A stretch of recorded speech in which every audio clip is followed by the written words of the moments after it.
Hey everyone. Okay, so I definitely, was talking too long the first take of this, so I'm gonna try not to this time. But this is gonna be part 2 of my kind of Christmas, post-Christmas book haul. In the first part, I showed you guys a couple non-bookish things that I've gotten, that I've acquired over the weekend, because these are all really things that I acquired over the weekend, mostly. Excuse me. And yeah, so I showed those, and then I showed 4 books that my friend Ben, was trying to get rid of, or, yeah, just didn't want on his shelves anymore, and he said, does anybody want them, and he very sweetly offered them to me, and I took them, but then I talked up this fantastic used bookstore that we went to, but then talked so long I didn't have time to show you guys the books that I got. So, I have 7 books, to show you guys from there, and then I have, another book to show you guys that, I bought with Christmas gift card money that I got in the mail the day that I left, and then another thing at the end that I just think is really cute and fun. So, all of the books that I got at the store, I'm gonna do, I went a little classics crazy again, as I sometimes do, and then I got, 2 others, so I will start with the classics, I think. Okay, so first, this is one that I was very excited about, and seeing it now, I'm kicking myself for not getting the rest of the books, because I think someone donated maybe the whole set, but yeah, anyway, so I'm kicking myself now for not getting this whole set, but I would have spent too much money. So I just got the first one in this edition, but it's Anthony Trollope's, the Palliser series, and it's the first one, Can You Forgive Her? And it was $2, and it's one of those weird books that was printed where the top part was printed in black and then white and white, and it had like a little bit of water damage, which I'm always suspicious of and kind of sad about, but luckily it was only at the very front, in a couple of pages, not even on the hardcover itself, and not anywhere within the story, I think. But this is what some of the illustrations look like, and this is like Bible thin type of paper, which I find very interesting. So anyway, I was very excited to get this, and the reason I did is because Katie from Books and Things and I are planning to start this series sometime this year. I think we're going to start the Dance to the Music of Time series by Anthony Powell, maybe, first? I'm confused because I feel like it confuses me that we're reading 2 Anthonys, I think. But anyway, I think it's Anthony Powell. Oh gosh, what was I going to say? So we're starting that one first, and then we're going to start this, and I, of course, need to finish Last Chronicle of Barset first, which is, I'm trying to read that for the whole month to catch up. So I got that, and then I got 2 Thomas Hardys, yay. I'm so sorry about the lighting, you guys, but I got The Distracted Preacher and Other Tales. Yeah, the lighting is going super weird. Anyway, Distracted Preacher and Other Tales, said the distracted person, by Thomas Hardy, and I was so excited when I saw this because Kate from Kate Howe, or just Kate Howe, read this, I think she just read The Distracted Preacher in October for Victober, and I wanted to at the time, but I hate reading on my Kindle at this point. Like, if it's a short story, fine. If it's anything longer, which I think this one might have been, or maybe it's not, maybe it's short. Let me see. I don't remember. But anyway, I hate reading on my Kindle if I can avoid it, so I did not read with her.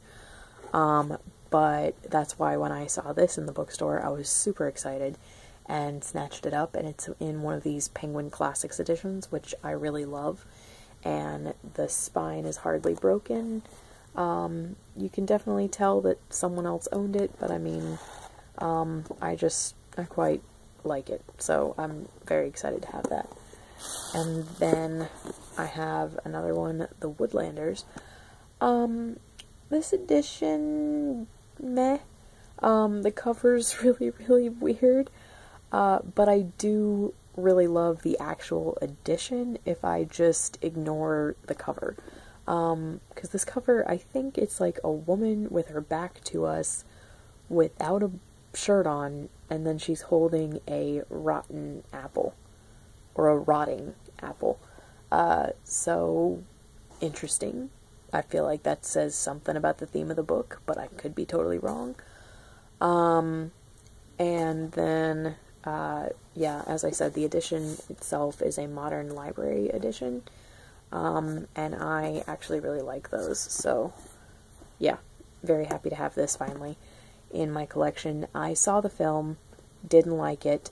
Then the book was talked up enough on BookTube by enough people whose opinions I trust when it comes to Thomas Hardy that I needed to pick up the book and read it, so got that. And then, do I just have two more?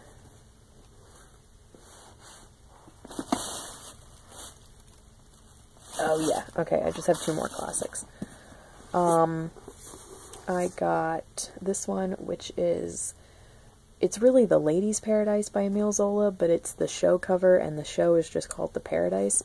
So it says The Paradise by Emile Zola, but it's really The Lady's Paradise by Emile Zola. I read Therese Requin, or Therese Requin. I would say Therese, but I'm not really sure if that's right. When I was in high school. Completely fell in love with that book. I read it for sort of shallow reasons. It was during my Gerard Butler phase, and he was supposed to be in a film version of it, so that's why I picked it up and read it. Completely fell in love with the book on its own merit, of course, and then turns out that whole project got scrapped.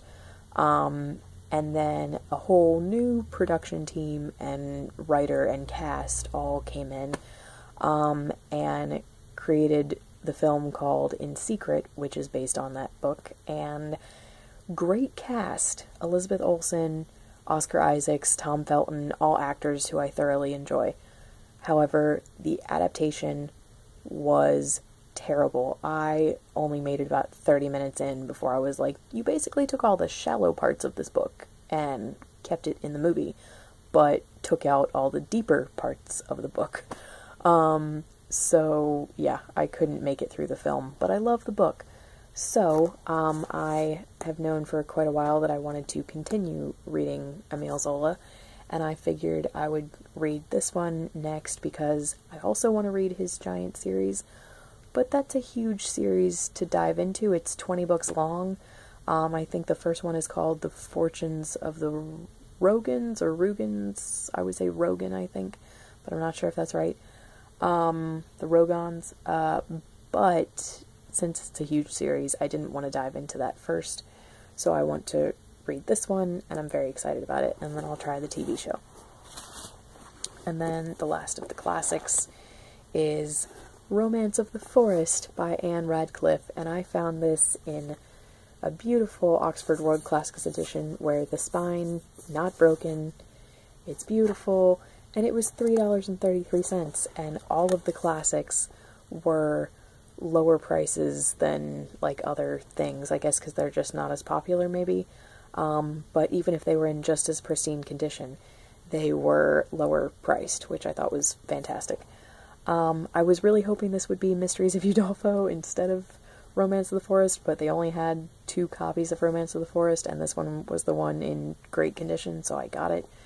And I'm still very excited to read it, because I've wanted to read Anne Radcliffe since I started reading Jane Austen, because this one, Romance of the Forest, is mentioned a couple different times in Emma, and then Mysteries of Udolpho is mentioned in Northanger Abbey because it's one of Catherine Morland's favorite books. So while that is the one I wanted to read first, I'm very happy to start with this one and then get Mysteries of Udolpho, maybe in time to read for Halloween. And then the last two, I will start with this one. This is Shadow Cabinet, which is the third Shades of London book by Maureen Johnson. And I read this, I got it from the library and read it when it first came out, and completely loved it. But I think I didn't buy it at the time because Maureen Johnson, for the second book, Madness Underneath, was doing this thing where if you pre-ordered it from an independent bookstore, you would get free swag. And sadly, she did not do that for this one, so that's why I just got it from the library. And then I just didn't want to pay hardcover price for the book, even though I really like it. So then I was so excited to find it in this used bookstore, and it's been out in paperback for a while, but for some reason I did not want to buy it in paperback. I wanted them all to be in hardcover, even though my first two books, the covers don't even match anyway. But at least this way, now my books 2 and 3 match, and this I'm going to put on my list to reread. I'm going to start the series over and reread that this year to kind of prep myself for book 4, even though we don't really know when that one's coming out or what it's called. But also in the meantime, I will be reading the first book in her new series called Truly Devious, which is coming out the day after my birthday, so super excited about that. And also, this was really weird that I found this on Saturday, because then I want to say like last night or today, Maureen Johnson actually posted a video to her YouTube channel for the first time in a while where she like exercised out 2017. Like it was called The Exorcism of the Year 2017, and she was basically like ushering that out and ushering in 2018, and it was a super cute, really fun, quirky video that it was just hilarious. So I highly recommend if you're a Maureen Johnson fan. But yeah, so excited to have that. And then the last one of the bookstore books is Anansi Boys by Neil Gaiman, and it's in this lovely William Morrow edition. They've been coming out with these really pretty kind of matching covers of his books, and I have Anansi Boys and American Gods in a leather-bound Barnes & Noble bind-up, but it is huge, heavy, and I realized that I really will never read it because I have this edition of American Gods, because the edition in that bind-up is the original edition, which is not the author's preferred text. So I saw this and decided to buy it so that I can just get that leather-bound one off my shelves, even though it is really, really pretty, but I will never actually read it. So, and I'm also going to read this specifically this month because BBC Radio 4 has just done an adaptation of